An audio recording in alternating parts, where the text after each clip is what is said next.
Movie के start होते ही हमें एक फैमिली दिखाई जाती है जो अजीबोगरीब हालात से गुजर रही होती है। उनमें आदमी का नाम चार्ली मॉर्गन, उसकी वाइफ सैरा और उनके दो बच्चे, एक बेटा जिसका नाम डैनियल और बेटी एमिली थी। पहले तो वो लोग अपनी लाइफ बड़ी खुशी खुशी स्पेंड कर रहे होते हैं, फिर उनकी जिंदगी एक अजीब मोड़ लेती है और जब उनकी जिंदगी में बुरे बुरे वाकयात होना शुरू हो जाते। कुछ अर्सा पहले ही उनका एक छोटा सा बेबी भी मर चुका होता है और उस बच्चे की डेथ को लेकर सब लोग बहुत सैड थे, खास तौर पर चार्ली, जो इस बात को भुलाने को तैयार ही नहीं था। वो काफी डिप्रेस था और इसी डिप्रेशन में रहते हुए उसकी जॉब भी चली गई होती है। फिर उनके बेटे डैनियल को नींद में चलने की बीमारी हो गई, लेकिन कुछ दिन गुजरने के बाद हालात मजीद खराब हो जाते हैं, क्योंकि तब डैनियल नींद में तो नहीं चलता था, लेकिन वो बिस्तर पर लेटे लेटे ही पैरालाइज हो जाता था। और सबसे ज्यादा अजीब बात ये थी कि उस पूरी फैमिली को नींद में चलने की बीमारी हो गई थी। नींद में जाते ही वो लोग अपने होश में नहीं रहते थे, जिसकी वजह से वो काफी डरे होते थे। उन लोगों को कुछ समझ नहीं आ रही होती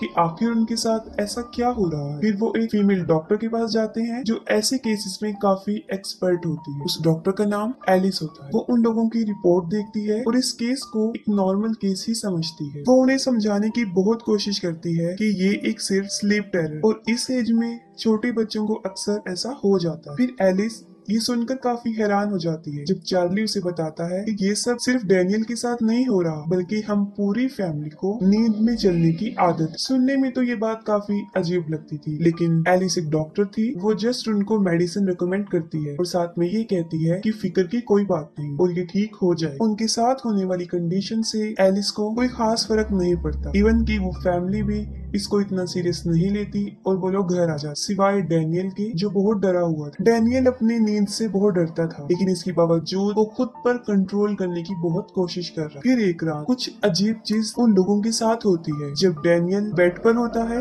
जबकि सारी फैमिली नींद में चलना शुरू कर देती। वो लोग नींद में काफी अजीब हरकतें भी किया करते थे, जैसे चार्ली ये समझ रहा था कि उसकी गोद में उसका मरा हुआ बच्चा है और वो उसे बुला रहा था। दूसरी तरफ सैरा जो ग्राइंडर में कुछ चीजें डाल रही थी और साथ में उसने अपना हाथ भी डाला हुआ था और उसमें से कुछ निकाल कर वो खाने की कोशिश भी कर रही। इवन की उनकी छोटी बेटी एमिली भी अपने होश में नहीं होती। वो एक सीजर लेती है और अपने सारे टेडी बियर्स के सरों को काट देती है। ये सब चीजें उन लोगों के लिए काफी डिस्टर्बिंग थी और साफ नजर आ रहा था कि ऐसा उनसे कोई करवा रहा है। वो लोग काफी डेंजर बन चुके थे, इवन के वो एक दूसरे को नुकसान पहुंचा सकते थे, एक दूसरे की जान भी ले सकते। इन लोगों के अलावा सबसे बुरा हाल तो डैनियल का था, क्योंकि वो पूरी तरह पैरालाइज हो चुका था। वो अपने बिस्तर से उठने की बहुत कोशिश करता है, अपने पेरेंट्स को बुलाता है, लेकिन उसकी कोशिशें नाकाम हो जाती। और ठीक उसी वक्त वहाँ पर डैनियल के साथ एक काले रंग की एंटिटी भी नजर आती है। फिर देखते ही देखते वो सब लोग होश में आ जाते हैं। जब वो डैनियल को देखते हैं तो वो उसे बहुत बुरी हालत में पाते हैं, क्योंकि हालात अब काफी संगीन हो चुके हैं। वो दोबारा फिर डॉक्टर एलिस से मिलते हैं। डॉक्टर एलिस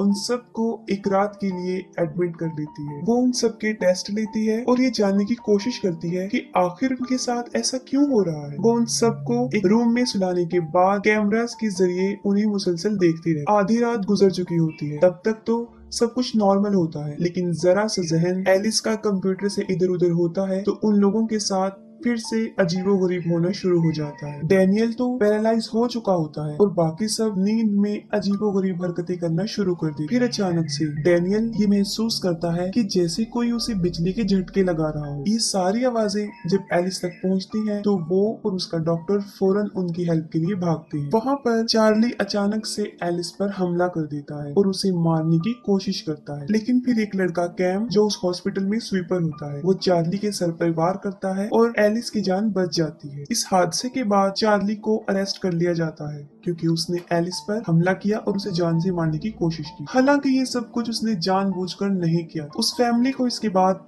डिस्चार्ज कर दिया जाता है और एलिस उस फैमिली का इलाज करने से इनकार कर देती है और वो लड़का कैम भी काफी डरा हुआ होता है और इस जॉब से रिजाइन दे देता है। और साथ में वो एलिस को ये मैसेज देकर जाता है कि अगर तुम्हें अपनी जिंदगी से प्यार है तो उस फैमिली से दूर रहो, और साथ में वो उसे एक नाम देकर वहाँ से चला जाता है। और फिर काफी बाद हमें ये पता चलता है कि वो बात दरअसल डीमन की कर रहा है। फिर एलिस घर आकर उस नाम पर रिसर्च करती है और उसे इस बात का पता चल जाता है कि उन लोगों के साथ जो कुछ भी हो रहा है वो कुछ नॉर्मल नहीं है। और फौरन एलिस को अपने बचपन का एक किस्सा याद आ जाता है। वो अपने पास्ट में चली जाती है जहाँ पर एक रूम में दो बच्चे सो रहे थे, एक लड़का और एक लड़की। वो लड़की एलिस ही थी और उसके साथ सोने वाला उसका छोटा भाई था। उसके भाई को भी नींद में चलने की बीमारी होती है और उसी रात वो काफी अजीब बिहेवियर करता है। उसके रवैये से ऐसा लग रहा होता है कि वो काफी डरा हुआ है और उसी रात उस बच्चे की डेथ हो जाती है। उसे लेकर एलिस काफी परेशान रहती है। वो खुद को इसका जिम्मेदार समझती है कि उसने अपने भाई की जान नहीं बचाई। एलिस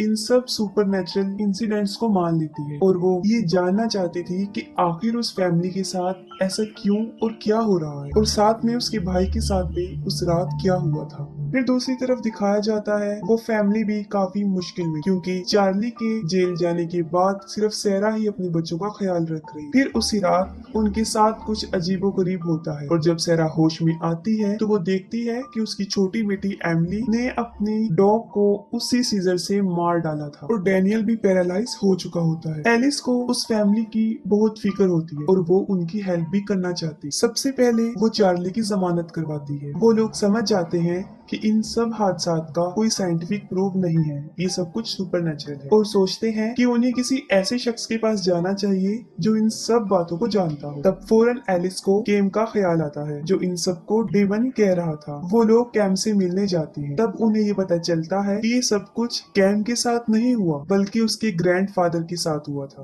अब वो काफी बूढ़ा हो चुका था।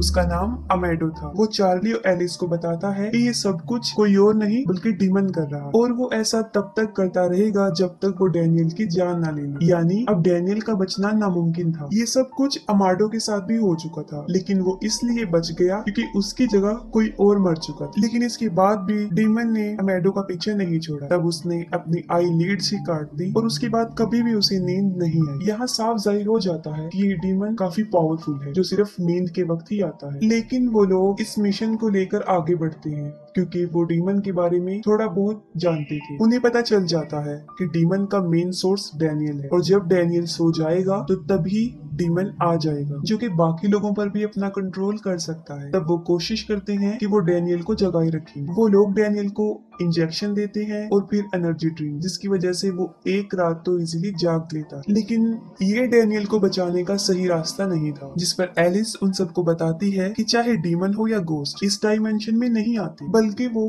किसी और डायमेंशन में एग्जिस्ट करते हैं। और अगर हम डैनियल की मदद इस दुनिया में रहकर नहीं कर सकते तो हमें ख्वाबों की दुनिया में जाना पड़ेगा, क्योंकि डीमन भी वहाँ पर होता है। क्योंकि उन लोगों के पास कोई और रास्ता तो नहीं होता, इसलिए सब लोग इस बात पर एग्री हो जाते हैं। सबके सब इंजेक्शन लेते ही नींद में चले जाते हैं। डीमन बहुत स्ट्रॉन्ग होने की वजह से उन्हें ख्वाबों में भी विजन्स दिखा रहा होता है और वो ख्वाबों में भी अपने होश खो बैठते हैं और वही करते हैं जो उनका दिल करता है। सबसे पहले तो चार्ली को अपना मरा हुआ बेटा नजर आता है, एलिस को अपना मरा हुआ भाई नजर आता है और सैरा जो खुद ही अपने दांतों को तोड़ रही। वहाँ पर जो होश में होता है वो होता है डीमन, और उन लोगों में से जो होश में होता है वो होता है अमेडो। वो डैनियल की मदद करने के लिए आगे बढ़ता है लेकिन डीमन उसे भी पोजेस कर लेता है। और फिर एक वक्त पर एलिस को इस बात का पता चल जाता है कि ये सिर्फ ड्रीम है, रियलिटी नहीं है। और जब उसे इस बात का एहसास हो जाता है तब उस पर से डीमन का असर खत्म हो जाता है। वो फौरन डैनियल को बचाने के लिए भागती है,